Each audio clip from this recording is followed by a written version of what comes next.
어느 목사님이 기침이 감기가 걸렸는데 좀처럼 낫지 않았어요. 그러자 어느 성도가 목사님, 감기가 금방 낫는 좋은 방법이 있습니다. 그런데 목사님에게는 좀 무리일 것 같은데요 하니까 목사님, 아이 성도님 가르쳐 주세요.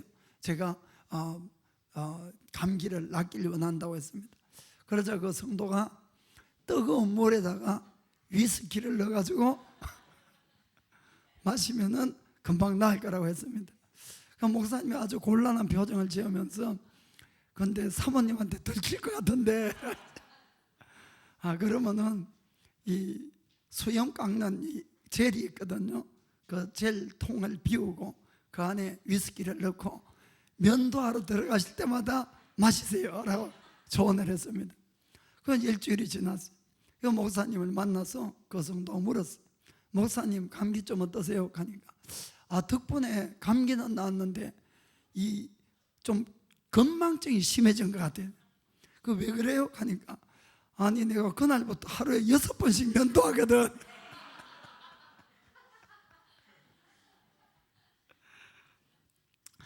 지지난주에는 우리가 해피데이 페스티벌이었고 또 지난주는 야외 예배였습니다.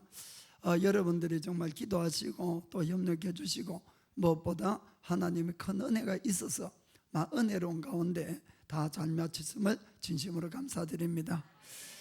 무엇이든지 시작하면 끝을 내라 그러거든요. 그래서 오늘 또 느헤미야서로 돌아가겠습니다. 언제 끝나느냐 하는 것은 하나님이 아시고, 자 오늘은 느헤미야서 140년 만에 이 예루살렘의 성벽이 다시 재건을 했습니다. 그러자 이스라엘 백성들은 아주 영적인 이 갈급함이 일어나서 그들이 스스로 이 에스라 학자를 찾아가서 하나님 말씀을 가르쳐 주세요라고 이렇게 부탁을 했습니다. 그것이 언제 7월 1일이었어요. 7월 1일. 그 언제까지 이것이 계속되는가 하면은 7월 24일 날에도 계속되고 있었습니다.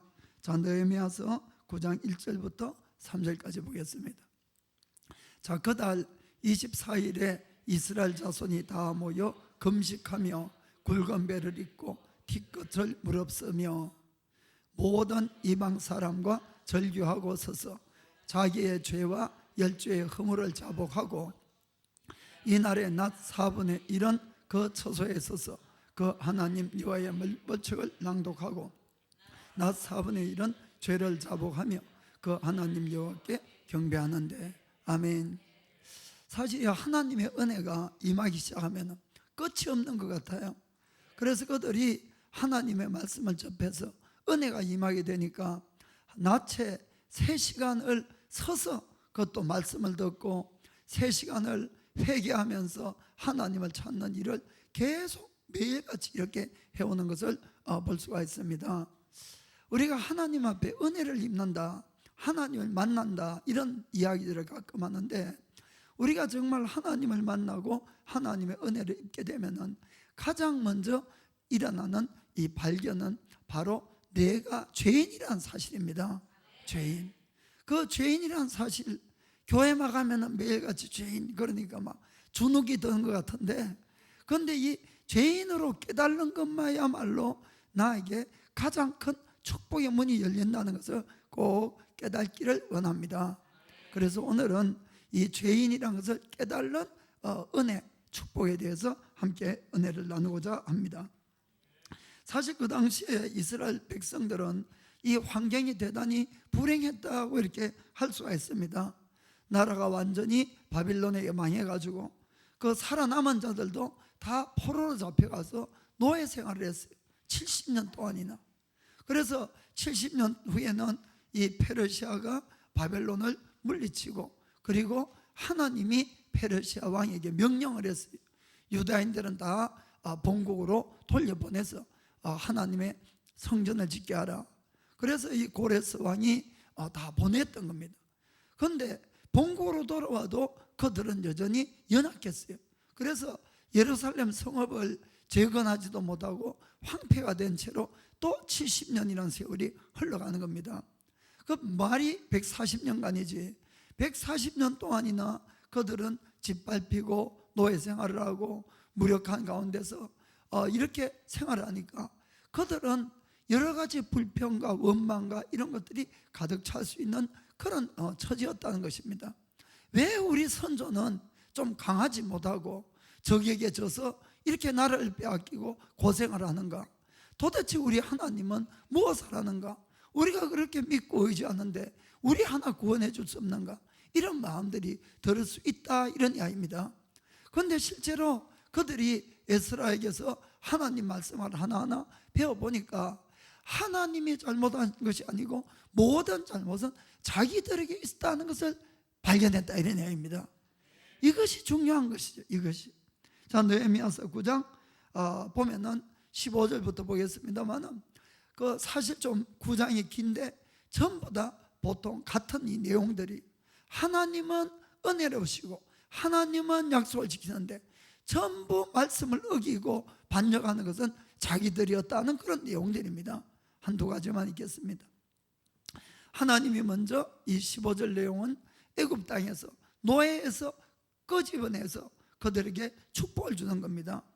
저희의 주림을 인하여 하늘에서 양식을 주시며 저희의 목마름을 인하여 반석에서 물을 내시고 또 주께서 옛적에 손을 들어 맹세하시고 주마하신 땅을 들어가서 차지하라 명하셨사오나. 하나님은 성실하게 일을 하셨는데 16절에 저희와 우리 열조가 교만히 하고 목을 굳게 하여 죄의 명령을 듣지 아니하고, 이런 것들이 이제 발견된 겁니다. 25절 26절 또 하나님이 이 약속대로 그들을 이 적과 꿀이 흐르는 가나안 땅에 데리고 들어갔어요. 자, 읽어봅시다.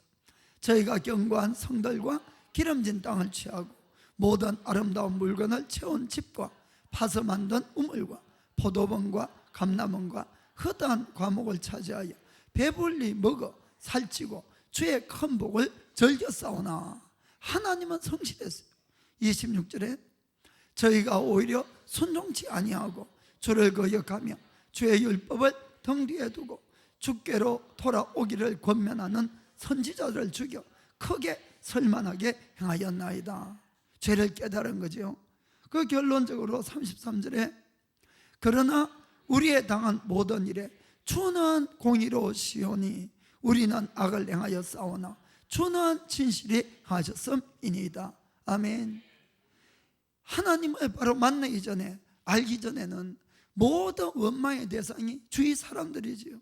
주위 사람이 나빠서, 내가 부모를 잘못 만나서, 또 내 환경이 나빠서, 그래서 내 인생이 지금 이렇게 힘들고 어렵다고 보통 이렇게 이야기를 합니다.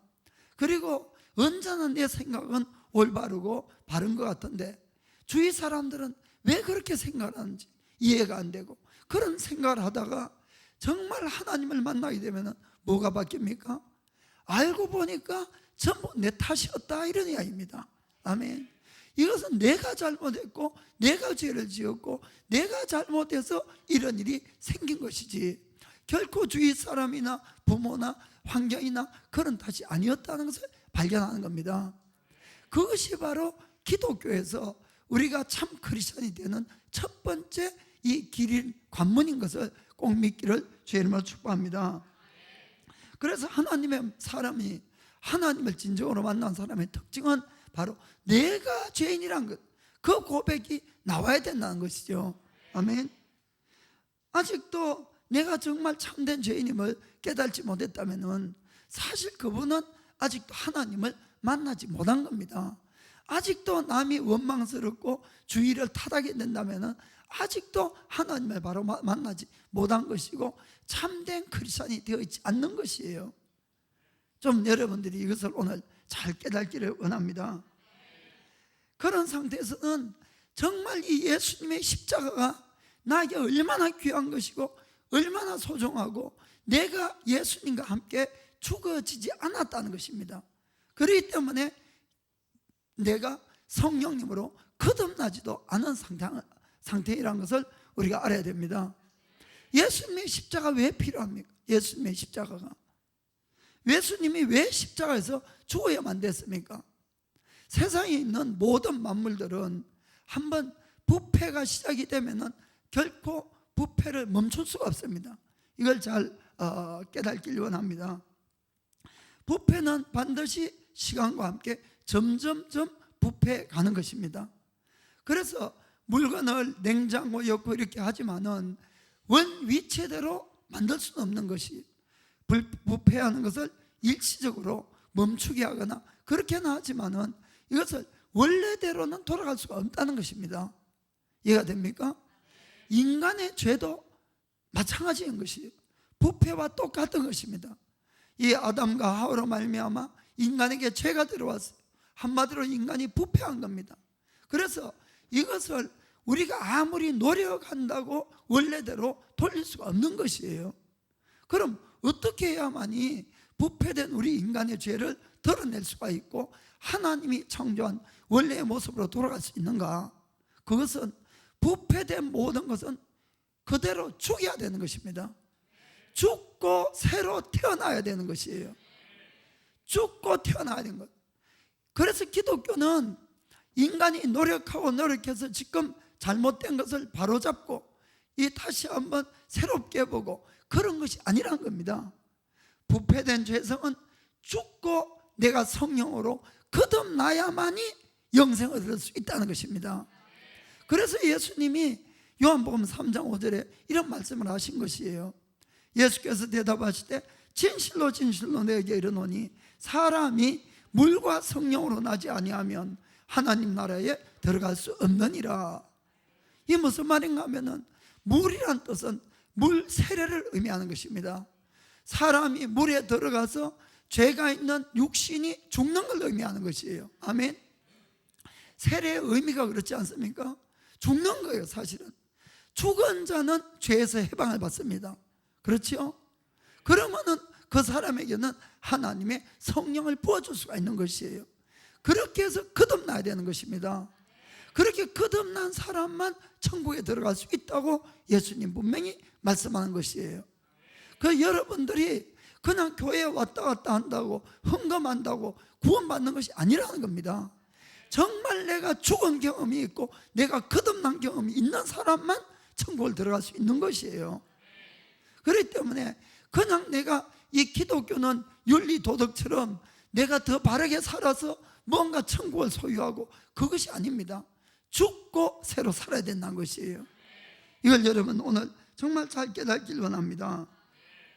성경은 죄로 말미암아 부패된 사람을 옛사람, 육의 사람, 또 겉사람 이렇게 표현하고 있습니다. 그럼 어떻게 우리가 이 겉사람, 옛사람이 죽을 수가 있는가? 실제로는 내가 죽으면 다 끝나잖아요. 그래서 내가 죽을 수가 없기 때문에 누가 대신 죽었습니까? 예수님이 죽어주시다는 것이에요. 그래서 예수님의 이 십자가에 죽으시면 결국 내가 죽어야 될 죽음을 예수님이 대신 죽으시고 그 죽음으로 내가 죽은 것이 되고 거듭나는 길이 열어졌다 이런 이야기입니다. 아멘. 그래서 예수님의 죽음이 참 나의 죽음이 되기 위해서 중요한 것이 있습니다. 그것이 뭔가 하면은 내가 죄인이라는 것을 깨닫지 않으면은 예수님의 십자가 죽음이 나하고는 관계가 없는 것입니다. 아니 내가 부탁한 것도 아닌데 혼자 죽고는 자꾸 믿어라 그러면 어떡하냐고 그렇게만 된다는 것입니다. 그렇기 때문에 내가 진정한 크리스찬이 되기 위해서 첫 번째는 정말로 내가 죄인으로서의 절망된 경험이 있느냐 하는 것을 여러분에게 묻는 겁니다. 그 죄로 말미암아 내가 정말 지옥에서 영원히 고난을 받아야 될 그런 존재였다는 것이 깨달아지지 않으면은 사실은 아직 거듭나지 않은 것이에요. 분명히 말씀드리지만은 아직 구원받지 않은 것입니다. 그래서 죄인이라 깨달는 것이 너무나 중요한 것입니다. 그 죄인이라 그러니까 그래 나도 잘못한 거 있고 나도 죄는 있지만은 그렇다고 나는 형무소 들어갈 만한 그런 죄는 없어. 그런 분은 아직 멀었다 이런 이야기입니다. 인간의 기준으로 보는 죄가 아니에요. 사회적 기준이나 이 세상의 법률로 보는 기준이 아니고 하나님의 눈으로 본 죄의 기준이다, 이런 이야기입니다. 나도 죄가 있지만 그래도 착한 일도 많아. 아직 멀은 겁니다. 그러면은 아직 구원받은 것이 아니에요. 그거는 정말입니다. 여러분, 여러분들이 성경에는 그렇게 적혀 있어요. 화가 난다고 남을 보고 이 빠야로, 그럼 뭡니까? 죄인이라는 거예요. 죄인. 능력도 없는 놈 하고 뭐 이렇게 하면은 이거 뭐 지옥불에 들어가야 된다는 것이에요. 무슨 말인가 아십니까? 겉으로는 내가 깨끗하게 살아도 마음속에 내가 탐심을 가지고 마음속에 내가 이 음란한 마음을 품어도 죄인이란 겁니다. 그것이 바로 하나님의 기준이에요. 자, 그러면은 누가 하나님 앞에 바르게 의인이라고 할 사람이 있겠느냐? 맞습니다. 아무도 없습니다. 아무도. 그래서 성경은 로마서 3장 10절에 이렇게 말씀합니다.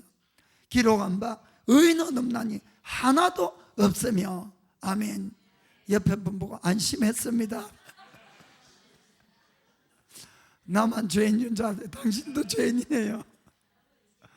다 죄인이에요. 다 죄인.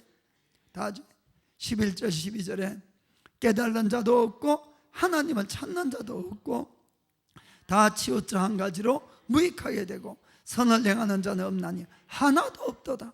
아멘. 성경은 하나도 없다는 것이에요. 의인은 하나도 없다. 그 문제는 뭔가 하면은 사실 하나님의 눈으로 볼 때는 죄가 이미 들어갔어요. 모든 인류에게 죄를 타고 죄를 가지고 태어납니다. 다 죄인입니다. 그런데 죄인에게 두 종류가 있지요. 내가 죄인인 걸 깨달는 죄인이 있고 죄인인지도 모르고 살아가는 죄인이 있고, 그 두 가지밖에 없는 것이에요. 다 죄인이지만은. 그래서 내가 죄인인 줄 아는 이 죄인이 돼야만이 우리가 회개할 수가 있고 예수님의 십자가를 찾을 수가 있다는 것입니다. 저도 그랬어요. 저는 만 33살에 예수님을 만나고 죄인인 걸 깨닫게 되었습니다. 그 이전까지는 참으로 수많은 죄가 있었어도 죄라고 생각이 안 되었어요. 제가 생각하는 죄의 기준은 재판을 받고 형무소에 들어가야만이 죄인 줄 알았어요. 그러니까 얼마나 거룩하게 산지 모릅니다. 제 스스로는 나같이만 살아봐야지. 그런데 30년 이상이지, 30년 정도 지난 집금도 생각할 때마다 부끄러워서 얼굴을 못 들겠는 것이에요. 죄를 깨닫게 해준 겁니다. 죄를. 그래서 나의 기준이 아니고 세상의 기준이 아니라 정말 하나님이란 분이 살아계셔서 나의 마음까지도 꿰뚫어 보시고 나의 죄를 지적할 때에 그 앞에서 나는 죄가 하나도 없습니다 할 사람은 천국 갈 수 있습니다. 그러나 그것이 안 된다면은 회개하셔야 된다는 것이에요. 내가 정말 죄인인 것을 내가 고백하고 인정해야 된다는 것입니다. 절대로 죄는 덮어둔다고 없어지는 것이 아니라 반드시 예수님의 십자가 앞으로 가져가서 회개해야만이 없어진다는 것을 믿기를 주님으로 축복합니다. 그래서 그런데 제가 지금까지 쭉 보더라도 이 죄인인 우리는 내 스스로도 죄를 못 깨달는 것이에요. 내 스스로도 죄를 깨달는 것도 하나님의 은혜라는 걸 크게 깨달았습니다. 그래서 내 스스로는 늘 나는 그래도 어느 한 부분에 그래도 나는 착한 부분이 있는데 그래도 나는 잘하는 데가 있는데 늘 이 생각을 갖는다는 겁니다. 사실은 여러분 그것이 우리의 모든 은혜를 가장 방해하고 있다는 걸 아시길 바랍니다. 그래서 내가 정말 죄인인 걸 깨달는 것도 하나님의 은혜가 부어져야지 성령님이 나에게 오셔야만이 죄가 깨달아지는 겁니다. 우리는 성령님이 오면은 뭐 능력을 행하고 기적을 행하고 병을 고치고 물론 맞습니다. 오늘도 여러 사람 기도받고 나았어요. 그러나 그것이 아니에요. 여러분 제일 중요한 것은 성령님이 오셔서 하는 일은 우리를 죄인인 걸 깨닫게 하는 데 있다는 것입니다. 요한복음 16장 8절에 봅시다. 거하는 것은 성령님입니다. 그가 와서 죄에 대하여 의에 대하여 심판에 대하여 세상을 책망하시리라. 아멘. 세상은 죄가 있음에도 또 의가 또 심판이 있음에도 그걸 모르는 것이, 그렇게 살아가니까 성령님이 오셔서 그것을 책망한다는 것입니다. 이해가 되십니까? 그래서 성령님이 내 속에 오셔서 나의 죄가 무엇인지를 깨닫게 하면은 내가 죄를 깨닫게 되는 것이에요. 하나님의 말씀에 또 부딪힐 때 우리가 죄를 깨닫게 되는 것입니다. 아멘. 그렇게 해서 정말 내가 죄를 깨닫게 되면은 누구라도 절망할 수밖에 없습니다. 이 죄인이라는 절망이 한번 떨어져야만이 우리의 믿음이 굳어지는 것이에요. 그래야만이 우리는 교만을 이길 수가 있는 겁니다. 세상을 이길 수가 있는 것이에요. 내가 늘 잘한다고 생각하고 있으니까 우리는 내 힘을 믿고 나를 믿고 철저하게 하나님을 의지하지 않는 것이에요. 그러나 진정으로 성령님이 오셔서 내 죄를 지적해서 죄에 절망한다면은 우리는 주님을 붙들지 않고는 살 수가 없는 겁니다. 예수님의 십자가의 죽음이 어떠한 의미인가 오는 것이에요. 그리고 예수님을 이 땅에 보내주신 하나님의 그 놀라운 사랑이 얼마나 큰 것인 것이 깨달아지는 것입니다. 그것이 전부 다 내가 죄인이라는 것을 깨달는 데서 출발한다는 것을 믿기를 주의 이름으로 축복합니다. 여러분, 성령님이 오셔서 죄를 깨닫게 하고 정말 하나님이 살아계시고 영원한 심판이 있어서 그 죄 때문에 내가 지옥에 떨어질 수밖에 없다는 것이 마음으로 깨달아진다면, 마음으로 믿어진다면 절망하지 않은 사람이 어디 있겠습니까? 죽고 싶어도 죽을 수 없는 것이에요. 그렇지 않습니까? 그렇기 때문에 누구라도 절망하고 진실로 그때부터 주님을 찾는 것이에요. 그냥 병 좀 낫게 해주세요, 그런 뜻이 아닙니다. 영원히 지옥을 가는 것이기 때문에 얼마나 큰 절망이 오는지 모릅니다. 거기서 주의 십자가를 붙드는 겁니다. 정말 주님, 나를 용서해 주시고 나를 영원한 세상으로 인도해 달라고. 아멘. 그렇게 되는 모든 은혜의 첫 번째가, 첫 단추가 바로 내가 죄인인 걸 깨달는 거다 하는 걸 기억하시기 바랍니다. 그래서 그 절망은 사실은 우리에게 영생을 얻게 하는 축복 중에 축복이 된다는 걸 믿기를 축복합니다. 예수님은 이렇게 말씀했습니다. 누가복음 5장 31절 32절 보겠습니다. 예수께서 대답하여 가로사대 건강한 자에게는 의인이 쓸데없고 병든 자에게라야 쓸데있나니 내가 의인을 부르러 온 것이 아니요 죄인을 불러 회개시키러 왔노라. 아멘. 자, 예수님과 내가 관계를 맺기 원하면은 나는 뭐가 돼야 됩니까? 죄인이 돼야만이 관계를 맺을 수가 있는 것이에요. 아까 성경에 말씀합니다. 의인은 없나니 하나도 없다 그랬어요. 모든 사람이 사실은 다 죄인인데 죄인인 줄 깨닫고 아는 사람만 예수님을 찾는다는 겁니다. 아멘. 내가 의인인데, 아니 내가 부탁한 것도 아닌데 왜 예수님이 십자가에 죽고 자기 믿으라고 하는지 이해가 안 되는 것이에요. 의인인 사람들은 무슨 말인가 아시겠습니까? 그렇기 때문에 내가 죄인이란 이 인식이 분명히 들 때는 내가 그 주님의 십자가가 얼마나 감사하고 예수님을 보내주신 하나님이 얼마나 감사한 것을 깨달아지는 것입니다. 하나님의 사랑이 그때 깨달아지는 것이에요. 그냥 기도하니까 막 복권이 터졌다, 사업이 잘 됐다, 성공했다, 여러분 그 차원이 아니라는 겁니다. 그럼 마음은 예수 안 믿습니까? 마음은 그럼 지옥 갑니까? 그것이 아니에요. 정말 그것이 아니라, 그래서 정말 성령님이 오셔서 하는 가장 큰 일이 바로 죄를 깨닫게 하고 의가 어떤 것인가를 깨닫게 하고 영원한 심판을 깨닫게 하는 것이에요. 왜냐하면 영생이 걸려있기 때문에. 아멘. 이 땅에서 성령님으로 말미암아 큰 은사를 받고 얼마든지 병을 고치고 기적을 행하고 그것도 놀랍고 좋은 일이에요. 그러나 다 이 땅에서 끝나는 것임을 깨닫길 원합니다. 그것보다 훨씬 중요한 것이 내가 죄인인 걸 깨닫고 예수님을 바로 믿고 영생을 얻는 것이에요. 여러분 이걸 정말 잘 깨닫길 원합니다. 그래서 내가 죄인이라는 의식이 없다는 뜻은 좀 전에 말씀했듯이 예수님과 관계가 없어지는 것이에요. 이 최후의 만찬 석상에서 예수님이 물을 떠오셔서 제자들을 한 사람 발을 씻기시게 했어요. 발을 씻기시기 시작했어요. 그래서 베드로 차례가 딱 되니까 베드로가 이야기했습니다. 아, 예수님, 절대로 내 발 씻길 수가 없다고. 절대로. 어떻게 선생님에게 내가 발을 맡겨놓고 씻게 할 수가 있느냐고 이렇게 거절했어요. 그때 예수님 뭐라고 말씀하는지 보겠습니다. 13장 8절에, 요한복음 13장 8절, 베드로가 가로되 내 발을 절대로 씻기지 못하시리이다. 예수께서 대답하시되 내가 너를 씻기지 아니하면 너가 나와 상관이 없느니라. 아멘. 예수님이 발을 씻긴다는 이 뜻은 죄를 사해 준다는 뜻입니다. 죄를 씻긴다는 뜻입니다. 아멘.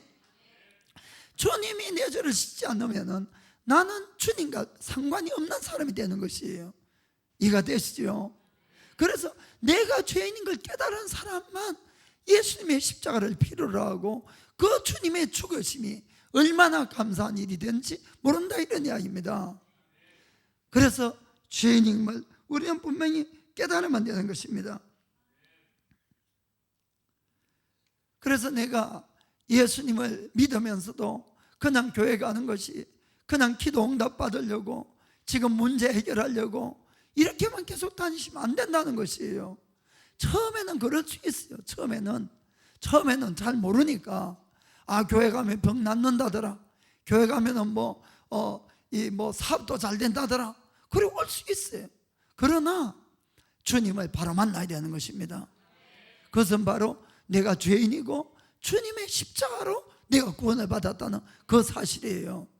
이것이 명백하지 않으면 어떠한 축복을 받아도 떠나게 되는 것이에요. 이 오병이의 기적이 일어난 다음에 많은 군종이 다 떠나갔어요. 예수님에게서 공짜로 빵 얻어먹고, 그리고는 예수님이 어려운 말씀하니까 너희가 내 피를 마시고 내 살을 뜯어먹지 않으면 영생을 얻지 못하리라. 무슨 말인가 알아들을 수가 있어야죠. 아이고 도대체 모르겠다고. 그러고는 수많은 사람이 떠났다고 이렇게 성경은 되어 있는 것입니다. 기적을 체험해도 마찬가지예요. 죄인이라는 깨달음이 없으면 내가 실제로 기적을 행해도 마찬가지입니다. 예수님 말씀합니다.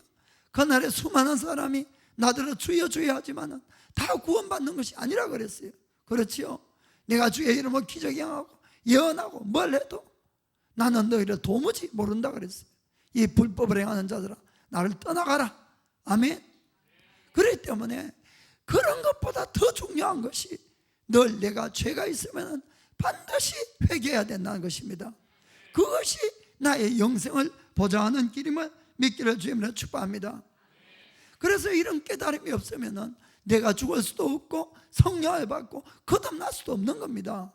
교회 다니고 예배를 수없이 드리고 헌금하고 봉사하고 기도하고 뭐를 해도 그것은 생명이 없는 달걀이 계속 알을 품는 거나 마찬가지예요. 이해가 되십니까? 거듭나지 못했으니까 그렇습니다. 그래서 우리는 그런 종교생활을 하면 되는 것이 아니고 정말 내가 죽고 거듭나야만이 영생이 있다는 걸 믿어야 되는 것입니다. 그래서 내가 죄인이라는 이 사실을 깨달는 것은 결코 부끄러워하지 마세요. 부끄러워하지 마세요. 저는 제가 여러분 앞에 이런 설교를 해도 저 역시도 죄인이고 저 역시도 이상한 생각할 때가 있고 다 그런 것이에요. 그건 부끄러운 것이 아닙니다. 오히려 그걸 드러내고 그 죄를 우리가 회개할 때 그때 우리가 정결해야 되고 오히려 하나님의 은혜를 입는 걸 믿기를 축복합니다. 그래서 오히려 내가 죄인임을 깨달을 때 하나님의 참 사랑을 깨달을 수가 있어요. 왜냐하면 십자가를 깨달아지니까, 예수님의 죽음이 깨달아지니까 거기에서 내가 하나님의 사랑이 깨달아지는 것입니다. 정말로 내가 죄에 절망한 경험이 있는 사람은 어떠한 경우에서도 하나님 떠나지 않습니다. 저는 제가 33살에 주님을 만나고 정말 죄 가운데 절망했어요. 정말 절망했습니다. 3일간을 밤낮 울었어요. 그리고 제가 예수님 믿고 구원을 받았어요. 한 번도 지금까지 주님을 떠나본 적이 없어요. 어떠한 마음 조금이라도 힘든 일은 너무너무 많았지만은 그러나 그것은 아무것도 아니에요. 왜 그렇습니까? 영생에 비하니까. 그것이 뭐 대수로운 일입니까? 사람이 잘 될 때도 있고 안 될 때도 있고 병들 때도 있고. 그러나 영생에 무엇을 주고 영생을 사고 영생에 비할 것이 무엇이 있겠습니까? 그래서 우리가 근본적인 이 믿음의 출발이 어디에서 출발해야 되는 것을 분명히 깨닫고 하셔야 됩니다. 성경에 보면은 수많은 하나님의 사람들이 나옵니다. 그분들도 다 우리와 동등한 육을 가진 평범한 사람들이었어요. 그런데 왜 그 사람들은 자기의 목숨까지도 주님을 위해서 바칠 수 있습니까? 왜 그분들은 그렇게 사람이 변할 수가 있습니까? 성경을 읽어보면 전부 다 그 사람들의 모든 출발은 내가 죄인인 것을 발견한 것부터 출발이 시작이 되는 것입니다. 이사야서도 그렇고 베드로도 그렇고 바울도 그렇고 전부 그렇습니다.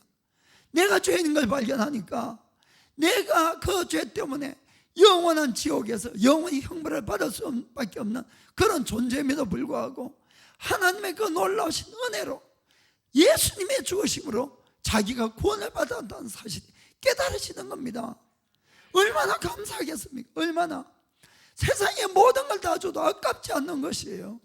그래서 그분들은 주님을 향해서 그렇게 달려갈 수 있는 것입니다. 그냥 막 기적을 행하고 그런 것이 기뻐서 달려간 것이 아니에요, 여러분. 죄인에서 영생을 얻었기 때문에 그것이 그 사람들의 모든 원동력이 됐다는 걸 믿으시길 바랍니다. 여러분, 정말 영생이 믿어지지 않고 심판이 믿어지지 않고 죽은 다음에 세상이 안 믿어지는데 어떻게 내 것을 내놓을 수가 있겠습니까? 지금 내가 붙들고 있는 이 재산 어떻게 모은 돈인데 내 생명 하나밖에 없는 이것인데 어떻게 그걸 내놓을 수가 있겠습니까? 절대로 불가능합니다. 절대로. 그러나 영생이 믿어지고 심판이 믿어지고 죽었다 살아난 사람들은 가능하다는 것입니다. 정말 그렇습니다. 그래서 그런 사람들만이 이 예수님의 십자가의 죽음이 바로 깨달아지고 하나님의 놀라운 사랑이 깨달아지는 것입니다. 그래서 그런 사람들은 예수님의 그 십자가의 죽음을 자기의 죽음으로 가져오는 것이에요. 연합하는 겁니다. 그것이 바로 세례받는 것이에요. 사실은 우리는 그냥 세례받는 것도 가볍게 주님 믿고 세례받는데 그 뜻이 아닙니다. 여러분, 세례받는 그 순간 나는 예수님과 죽는다는 그런 각오로 세례를 받아야 되는 것이에요. 그리고는 내가 살아날 때마다 나를 십자가에 못 박는 겁니다. 나는 이미 죽었어 하고 선포하는 겁니다. 아멘. 예수님과 더불어서. 그리고는 부활하신 예수님을 나의 왕으로 모시고 그분을 따라 사는 삶이에요. 그것이 참된 크리스찬의 삶인 것입니다. 그럴 때에 하나님의 놀라운 기적들인 역사가 또 일어나게 되어 있는 것이에요. 정말 그렇습니다. 그래서 사도 베드로가 이렇게 이야기를 하죠. 사도행전 2장 38절에 베드로가 가로되 너희가 회개하여 각각 예수 그리스도의 이름으로 세례를 받고 죄사함을 얻으라. 그리하면 성령의 선물로 받으리니. 아멘. 세례 받으면 죽어라는 겁니다. 죽고 살아나야 되는 것이에요. 죽고 살아납니다. 그 성경은 이렇게 약속합니다. 고린도후서 5장 17절 그런즉 누구든지 그리스도 안에 있으면 새로운 피조물이라. 이전 것은 지나갔으니 보라 새 것이 되었도다. 아멘. 기독교는 나빠진 것을 잘 뜯어 고쳐가지고 다시 좋게 만드는 그런 것이 아니란 겁니다. 아까 말씀드렸듯이 나빠진 것을 아무리 고쳐도 나빠져 있어요. 죽고 새로 태어나야 된다 이런 이야기입니다. 그러니까 새로운 피조물이라는 것이에요. 새로운 피조물. 옛사람은 죽은 것이에요. 그리고 새 사람으로 살아가는 것입니다. 그러면 이미 나는 예수와 함께 2000년 전에 죽은 사람이 되는 겁니다. 그럼 내 속에 누가 삽니까? 오직 그리스도가 살아있는 것이에요. 그것이 바로 크리스찬입니다. 14절 15절 보겠습니다. 그리스도의 사랑이 우리를 강건하시는도다. 우리가 생각건대 한 사람이 모든 사람을 대신하여 죽었은즉 모든 사람이 죽은 것이라. 아멘. 예수님 안에 들어가면 우리도 다 죽게 된다, 이런 이야기입니다. 죽었어요.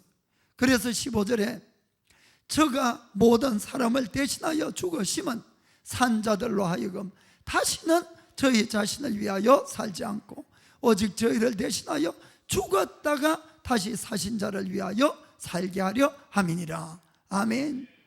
그래서 이제는 나는 주님과 함께 죽은 자가 되어야 됩니다. 그러면 이제는 나를 위해서 사는 것이 아니라 나를 위해서 대신 죽어주신 예수님을 위해서 살아가는 것이 가장 복된 인생을 살아갈 수 있다는 것을 믿기를 주님으로 축복합니다. 그래서 크리스찬들은 언제나 이 유한한 땅의 것을 생각하면 안 됩니다, 여러분. 그러면 다 신앙생활 잘못해요. 언제나 영원한 하나님 나라 것을 생각하며 살아가야 되는 것입니다. 그리고 우리에게 영생을 주신 하나님, 우리 예수님, 그분들을 위해서 살아가는 것이 바로 참된 인생이 된다는 걸 믿으시길 바랍니다. 골로새서 3장 1절부터 읽겠습니다. 그러므로 너희가 그리스도와 함께 다시 살리심을 받았으면 위의 것을 찾아라. 거기는 그리스도께서 하나님 우편에 앉아 계시느니라. 위의 것을 생각하고 땅의 것을 생각하지 말라. 이는 너희가 죽었고 너희 생명이 그리스도와 함께 하나님 안에 감추었음이니라. 우리의 생명이신 그리스도께서 나타나실 그때에 너희도 그와 함께 영광 중에 나타나리라. 아멘. 이것이 바로 크리스찬들의 살아가는 태도인 것입니다. 늘 나의 옛사람, 육의 사람은 죽는 것이에요. 그리고 내 속에 계신 성령님으로 그리스도로 말미암아 살아가는 것이, 그것이 참된 크리스찬이 된다는 것입니다. 죄인, 죄, 그러니까 듣기 싫어하는 분들이 있는데, 그러나 이것이야말로 영생을 얻는 축복 중에 축복이라는 것을 믿기를 주님으로 축복합니다. 바로 이것이 첫 번째 죄인임을 깨달았을 때 받는 이 축복이 영생이에요. 아멘. 그리고 두 번째, 우리가 내가 죄인인 걸 깨달는 이 축복은 내가 평생 하나님의 은혜 가운데 살아가는 비결이 바로 내가 죄인인 걸 깨달는 거다, 이런 이야기입니다. 하나님의 은혜를 받는 비결은 겸손입니다. 겸손. 그렇죠? 베드로전서 5장 5절 6절 읽어봅시다. 젊은 자들아 이와 같이 장로들에게 순복하고 다스로 겸손으로 허리를 동이라. 하나님이 교만한 자를 대적하시되 겸손한 자들에게는 은혜를 주시느니라. 6절에 그러므로 하나님의 능하신 손 아래서 겸손하라. 때가 되면 너희를 높이시리라. 아멘. 그렇습니다. 우리가 이론은 잘 알아요. 그래, 겸손이 중요해. 교만하면 안 돼. 하나님이 대적해. 겸손하면 은혜를 받을 수 있어. 근데 이게 말이 쉬운데 이 인간이 얼마나 요상한지, 조금만 잘 되면 이 겸손이 자꾸 올라온다, 이런 이야기입니다. 무슨 말인가 아시겠습니까? 내가 죄인인 걸 깨닫고 내가 정말 이것도 안 되고 저것도 안 될 때는 바라볼 건 하나님밖에 없으니까 정말 하나님만 바라봅니다. 열심히 마음이 절절하도록 기도하고 정말 찢어지도록 기도하고 간절히 간구하고 이렇게 합니다. 그러면 하나님의 은혜가 부어져요. 그러면 죄가 금방 떠나고 멀어지고 잘못도 점점 없어지고 모든 것들이 하나하나 해결돼 갑니다. 실질적으로 너무 감사하니까 예배드리고 헌신하고 기도 열심히 하고 다 이렇게 돼 가요, 사실은. 그러면은 실질적으로 눈에 보이는 성과가 자기 눈앞에 보입니다. 열매가 나타납니다. 그런데 이제 문제는 그때부터 또 시작이 되는 겁니다. 그건 뭔가 하면은 내가 나를 바라보도 자랑스럽거든요. 그렇지요? 그리고는 자기가 한 것 보니까 와, 대단해 보이는 것이에요. 그리고 남을 바라보니까 저것도 못해. 점점 이런 마음이 드는 것이에요. 내 눈이 결국 아무것도 없을 때는 누구만 바라봤습니까? 지금까지 사실 주님만 바라봤어요. 주님만 바라보고 있던 이 눈이 좀 편해지고 뭔가 할만하니까 눈이 어디로 돌아가는가 하면은 자기가 해왔던 일, 하고 있는 일, 다른 사람, 이렇게 자꾸 비교를 하는 겁니다. 그러다 보니까 나도 꽤 쓸만하고, 나도 열심히 하고, 나도 헌신한 것도 많고, 자꾸 이렇게 돼버리는 것이, 그러면은 나도 모르게 마음이 높아지는 겁니다. 하는 일은 똑같아요. 겉모습은 예배드리고 봉사하고 기도하고, 기도할 때도 엄청나게 막 들어란도 시키도 하고 막 이렇게 하는 겁니다. 그러나 그 사람 속은 하나님이 아시는 것이, 자기도 아는 것이 은혜가 떨어졌구나, 은혜가 없는 것이, 눈물이 메말라가는 겁니다. 울부짐이 없는 것이, 간절함이 사라지는 것이, 그것이 바로 마음이 교만해진 겁니다. 이해가 되십니까? 언제나 우리는 믿음해 주시고 우리를 온전케 하시는 예수님만 바라봐야 되는데, 주님을 계속 바라보던 그 눈이 편안해지니까 내가 한 일로 그 눈을 돌리고, 그리고 다른 사람을 비교하고 이렇게 돼가는 것이에요. 이것을 우리가 경계하지 않으면은 다시 우리는 교만해서 넘어지고 버림받을 수 있다는 것들을 우리가 잘 깨닫고 하셔야 됩니다. 여러분 중에도 하는 것도 하는데 왜 내 마음이 이렇게 고달프지? 옛날처럼 왜 차지 않지? 바로 그렇기 때문에 그런 것입니다. 여러분, 다시 주님만을 바라봐야 됩니다. 주님만을 바라볼 때 얼마나 내가 부족한 것이 느껴지는 것이에요. 사람과 비교하는데 나도 잘났는데 어떻게 거기서 내가 은혜를 받고 내 마음을 낮출 수가 있겠습니까? 억지로 낮춘다고 낮아지는 것이 마음이 아닙니다. 여러분, 스스로 낮아져야 되는 것이에요. 그것은 주님을 바라볼 때만 가능하다는 것을 꼭 깨닫기를 주의 이름으로 축복합니다. 누가복음 18장 10절부터 11절 보겠습니다. 두 사람이 기도하러 성전에 올라가니 하나는 바리새인이요 하나는 세리라. 바리새인은 서서 따로 기도하여 가로되, 하나님이여, 나는 다른 사람들 곧 포색, 불의, 간음을 하는 자들과 같지 아니하고 이 세리와도 같지 아니함을 감사하나이다. 나는 일회에 2번씩 금식하고 또 소득의 11조를 드리나이다 하고. 아멘. 두 사람이 기도를 했습니다. 바리새인은 하나님 앞에서 자기가 이런 걸 잘했다는 것을 이야기하고 있습니다. 이 바리새인의 신앙 태도가 잘못됐다는 그 이야기가 절대로 아닙니다. 여러분, 우리는 바리새인보다도 더 열심히 하나님을 섬겨야 됩니다. 더 열심히 바르게 살고 더 열심히 하나님 앞에 들어가야 됩니다. 그런데 이 바리새인은 뭐가 잘못됐습니까? 하나님 앞에서 전부 자기 자랑만 내려놓고 또 남을 비교하고 있는 것입니다. 사실 우리가 살아가면서 알지만은 내가 예수님을 잘 믿어도 진짜 성령 충만할 때 이외에는 우리 속에 끊임없이 올라오는 악이 있잖아요. 죄된 생각이 있잖아요. 바리새인도 마찬가지겠지요. 그런데 하나님 앞에 가서 그는 왜 그것이 안 보였을까요? 자기가 한 걸 바라보고 남을 바라보니까 그것이 자연적으로 감추어지고 안 보여지는 겁니다. 이해가 되십니까? 그러니까 내가 한 일과 다른 사람을 보고 비교해서 신앙생활하는 것이 아닌 겁니다. 우리는 오직 주님만을 바라보고 신앙생활하는 것이 신앙생활이라는 것이에요. 내가 한 일만 자꾸 생각하면 올해 교회 갖다 바친 돈이 얼마인데 아이고 이거 이러다가 굶어 죽겠네, 이렇게 된다, 이런 이야기입니다. 그것이 아니라는 것이. 그런데 세리는 어떻습니까? 보겠습니다. 세리는 멀리 서서 감히 눈을 들어 하늘을 우러러 보지도 못하고 다만 가슴을 치며 가로되, 하나님이여, 불쌍히 여기옵소서.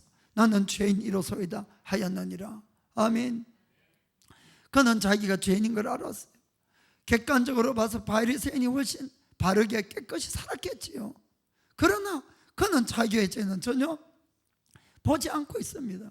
세리는 바리새인보다도 훨씬 죄는 많았겠지만은 그는 자기의 죄를 보고 있는 것이에요. 그리고 가슴을 치고 부끄러워 하늘을 쳐다볼 용기도 없습니다. 사람들과 같이 있지도 못하는 것이에요. 혼자 멀리 떨어져 서서 그렇게 기도한 겁니다. 이해가 되십니까? 그러자 주님이 어떠한 결과를 말씀합니까?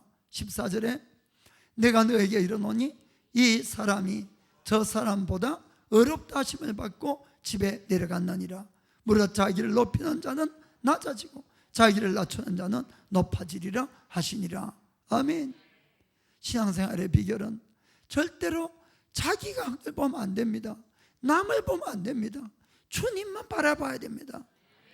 사도 바울처럼 빌립보서 3장 13절에 이렇게 이야기합니다. 형제들아, 나는 아직 내가 잡은 줄로 여기지 아니하고 오직 한 일, 즉 뒤에 있는 것은 잊어버리고, 뒤에 있는 것은 잊어버려야 되는 것이에요. 좋았던 나빴던, 아멘. 앞에 있는 것을 잡으려고 쫓아가야 되는 것입니다. 아멘. 그래서 주님만 바라보고 끝까지 달려가는 것이, 그것이 바로 바른 신앙생활이 되는 것입니다.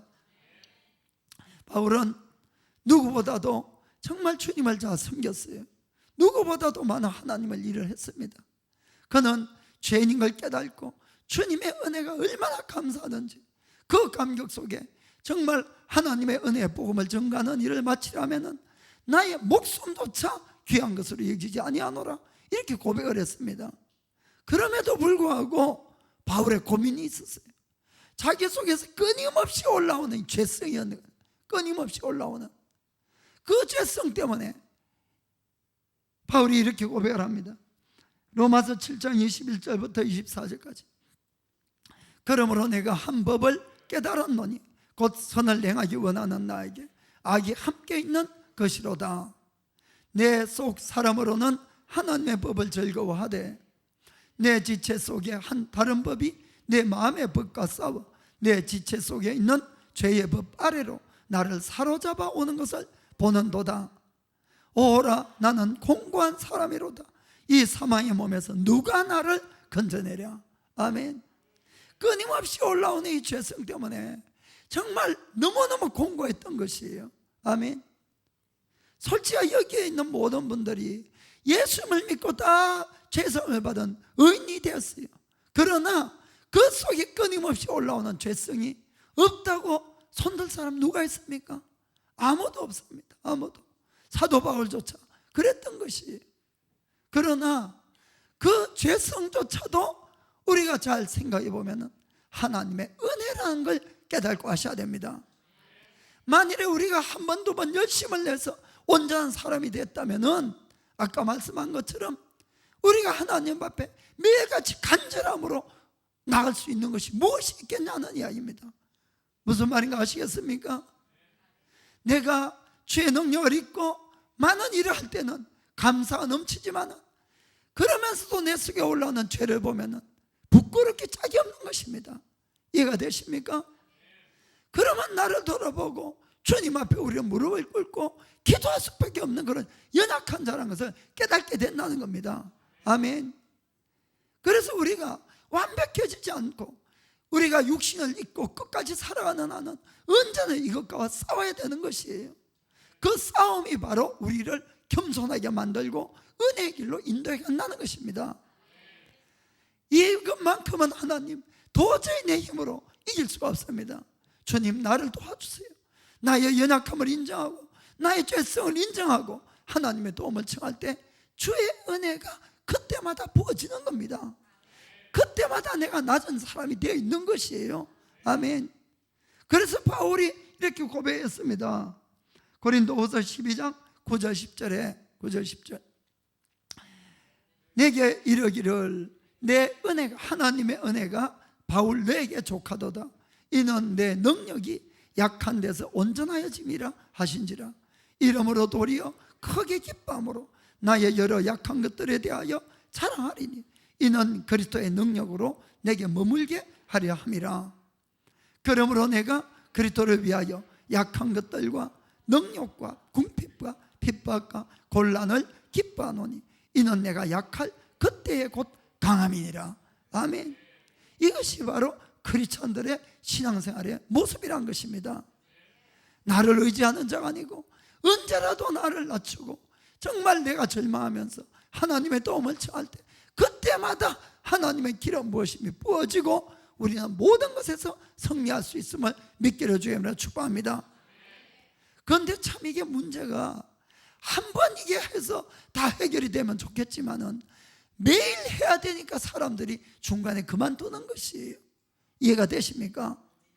왜 그런가 하면은 내가 육을 입고 있는 이 한은 자고 일어나면은 내 속에 있는 죄도 또 부활하기 때문에 그래요.